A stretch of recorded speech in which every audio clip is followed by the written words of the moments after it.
नमस्कार दोस्तों, स्वागत है आपका इस YouTube channel GK with RK में। दोस्तों, जैसा कि आप यहां पे देख रहे हैं, जिला ग्रामीण विकास अभिकरण सरायकेला खरसावां। तो दोस्तों, सरायकेला खरसावां में मनरेगा के अंतर्गत नियुक्ति किया जाना है, जिसमें 3 तरह के पोस्ट निकल करके आए हैं, जिसमें रोजगार सेवक के पोस्ट है, कनीय अभियंता है और कंप्यूटर सहायक है।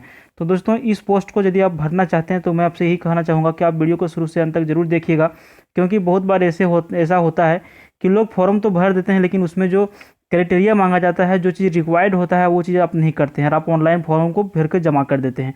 इसलिए मैं आपसे यही कहना चाहूँगा फिर से कि आप इस वीडियो को शुरू से अंत तक जरूर देखिएगा, पहले समझ लीजिए, उसके बाद ही इस फॉर्म को भरिएगा। ठीक है, तो जैसा कि दोस्तों यहाँ पे आप देख पा रहे हैं, महात्मा गांधी राष्ट्रीय ग्रामीण रोजगार अधिनियम मनरेगा के अंतर्गत विभिन्न पदों पर संविदा के आधार पर नियुक्ति। तो यहाँ पे सबसे पहले यहाँ पे पद का नाम देख लीजिए, इसमें क्या क्या लिखा है कि झारखंड राज्य के स्थानीय निवासी के पहचान की प्रक्रिया के अनुरूप तकनीकी सहायक यानी कि कनीय अभियंता के समकक्ष कंप्यूटर सहायक एवं ग्राम रोजगार सेवक के रिक्त पद हैं, जिसमें ऑनलाइन आवेदन आमंत्रित किए जाते हैं। ठीक है, तो आप इस फॉर्म को ऑनलाइन के माध्यम से भर सकते हैं। तो इसमें जो ज़रूरी चीज़ें हैं उसको पहले आप समझ लीजिए, उसके बाद ही इसका वेबसाइट भी यहाँ पे दिया गया है। देखिए, इस वेबसाइट के माध्यम से आप इस फॉर्म को भर सकते हैं। तो चलिए इसके बारे में हम डिटेल से आपको समझा देते हैं। इसमें शैक्षणिक योग्यता जो 3 पोस्ट यहाँ पे आपने देखा, इसके लिए जो पोस्ट के लिए जो शैक्षणिक योग्यता रखा गया है, सबसे पहले आप उसको समझ लीजिए, कौन कौन इस फॉर्म को भर सकते हैं, क्या क्या डिग्री मांगी गई है। ठीक है, उसके बाद आप आगे बढ़िएगा।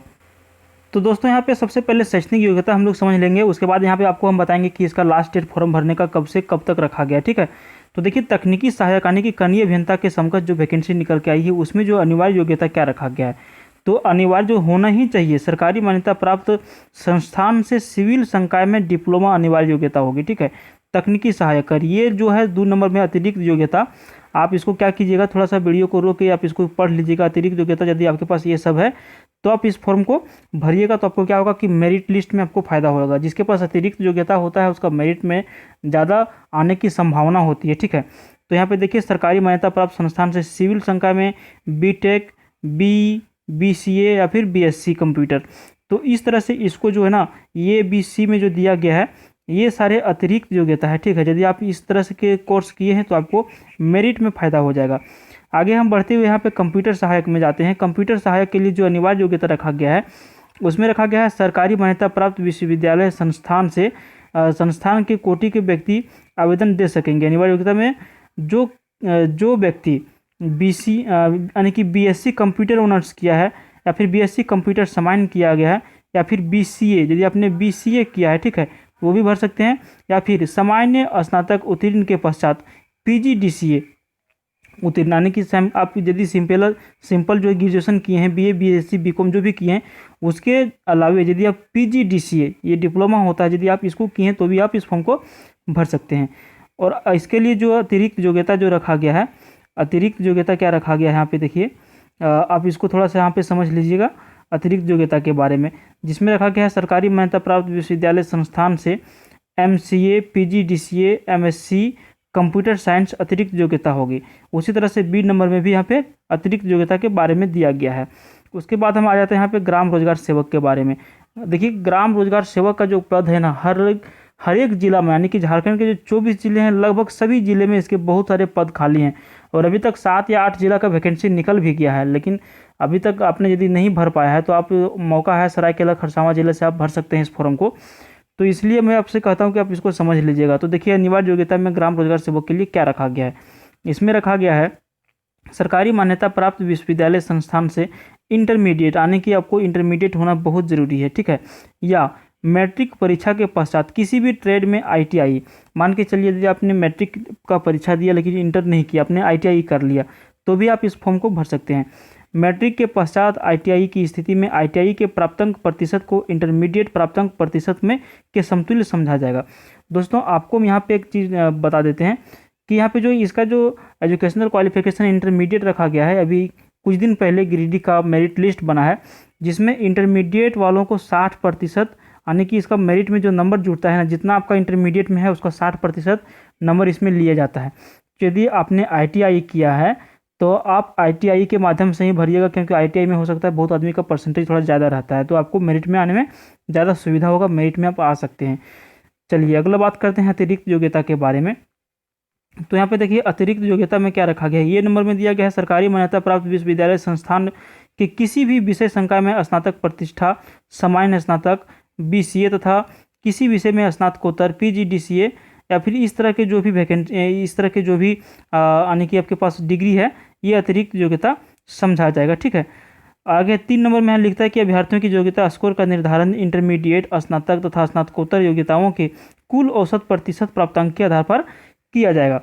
तो आपका जो मेरिट लिस्ट बनेगा दोस्तों, वो इंटरमीडिएट, स्नातक और पीजी यदि आपने किया है तो उसके आधार पर आपका मेरिट लिस्ट बनेगा।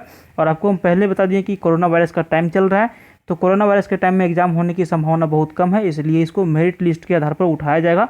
तो जिनका ज़्यादा परसेंटेज है उनको ज़्यादा फायदा होने वाला है। ठीक है, उसके बाद हम चलिए आपको बता देते हैं कि इसका जो फॉर्म भरने का जो ऑनलाइन करने का जो अंतिम तिथि या फिर स्टार्टिंग डेट है वो क्या है। तो देखिए यहाँ पे 16/7/2020 से प्रारंभ होकर के 4/8/2020 तक इसको फॉर्म को भरा जाएगा।